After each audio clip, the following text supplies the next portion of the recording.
Welcome back, demigods, monsters, and gods alike, to the Olympus Report.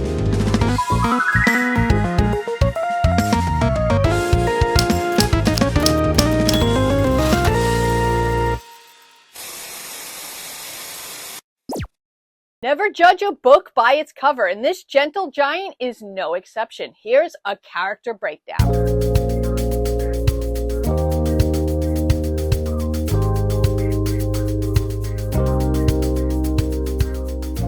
Tyson is a cyclops, a son of Poseidon and a nymph, and the half-brother of Percy Jackson. Tyson is 2 meters tall, though he can grow up to 30 feet tall at will, and is very broad-shouldered. He has very messy brown hair and one large brown eye, but he appears to have two because of the mist.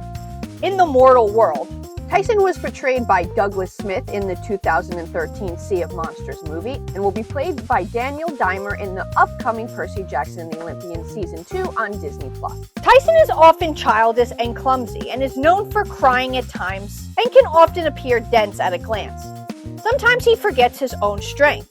Tyson is somewhat naive. But in spite of this, Tyson is smarter than he seems and is very determined. Tyson was one of many homeless cyclops that lived between the alleys in New York City and other big cities.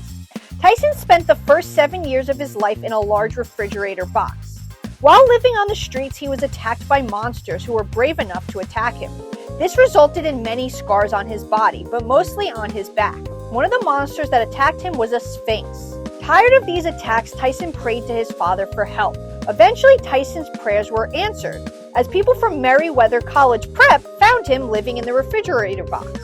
They took him in as a type of class project where students would learn about homeless children and record their changes. They took him into school on a type of scholarship. However, while the school did take care of him during school hours, he still had to fend for himself outside of school. He eventually met and befriended Percy Jackson. While at school, it didn't take long for the other kids to notice Tyson wasn't a fighter, and he would often get picked on. Percy was the only one that defended him. Percy was Tyson's only friend. One day during gym, they were playing dodgeball, but their opponents weren't normal middle schoolers. They were Hyborian giants, and the dodgeballs were flaming cannonballs. Tyson steps in and saves Percy from near death from said flaming cannonball and is unharmed, as Cyclops are immune to fire.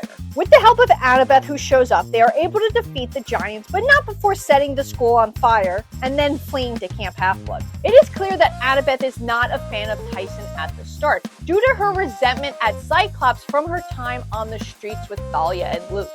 Once arriving at Camp Half-Blood, Tyson helps defeat some automaton bulls and is allowed into camp. Here, Percy finds out Tyson is a Cyclops and his half-brother. At first, Percy is not happy about this. Tyson, just like at Merriweather, is picked on and laughed at. Eventually, Tyson would help Percy and Annabeth rescue Grover and the Golden Fleece from the Sea of Monsters. On the quest, Tyson seemingly sacrifices himself, and it's here that Annabeth and Percy realize how wrong they've been about him. But thankfully, Tyson comes back just in time to save them from Polyphemus. Tyson would then go on to Poseidon's forges to help make weapons for the impending war. But Tyson would come back the following summer to help on the quest into the Labyrinth and defend Camp Half-Blood. On this quest, Tyson meets his hero, Biares, the 100-handed one. Tyson convinces Biares to once again stand up for himself and fight, showing us just how persuasive Tyson can be. Tyson would eventually lead an army to take down the Titan Typhon and help defend Manhattan from Kronos. On Olympus, Tyson is promoted to General of the Cyclops Army and is given a new club, which he calls Styx. Tyson would pop up again in the Son of Neptune as he's looking for Percy ever since he disappeared. Tyson helps rescue the Harpy Ella and defend Camp Jupiter from the giant Polybides. Once Octavian declared Greeks the enemy, Tyson would see Ella safely to Camp Half-Blood, where they would eventually fall in love. Tyson would eventually make his way back to Camp Jupiter with Ella, where he is currently helping her reconstruct the Sibylline books by having Ella tattoo them on himself. Tyson may be a giant puppy with one eye, but you do not want to make him angry or threaten his friends and family. His abilities include massive strength. Though he is still young, Tyson is immensely strong. Superhuman durability. As a Cyclops, Tyson is able to withstand many physical blows and damage. Superhuman reflexes. Despite his occasional clumsiness, Tyson has fast reflexes. Vocal mimicry. Like most other Cyclops, Tyson can imitate voices.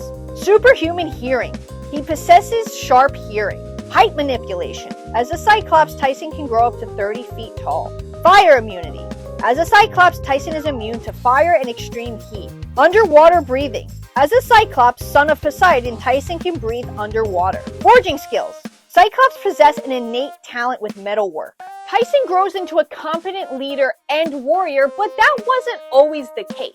Tyson was very shy and self-conscious, refusing to fight back and defend himself. Tyson would only show his strength when others he cared about were in danger. And this is very true, but Tyson has learned to stick up for himself. And the first time we see this is in the Sea of Monsters when he makes his miraculous return. Just when all hope seems lost, Tyson shows up to even the odds against Polyphemus. Tyson tells Polyphemus that he's a bully, and he's done with bullies. Polyphemus gives Cyclops a bad name. In this moment, Tyson learns to be strong, not just physically, but mentally. Percy will still always be there for him, but Tyson learned to defend himself, overcoming his fears and becoming a true hero. What's your favorite Tyson moment? Let me know down in the comments below. But until next time, I'm signing off. Have floods, and please, as always, stay safe.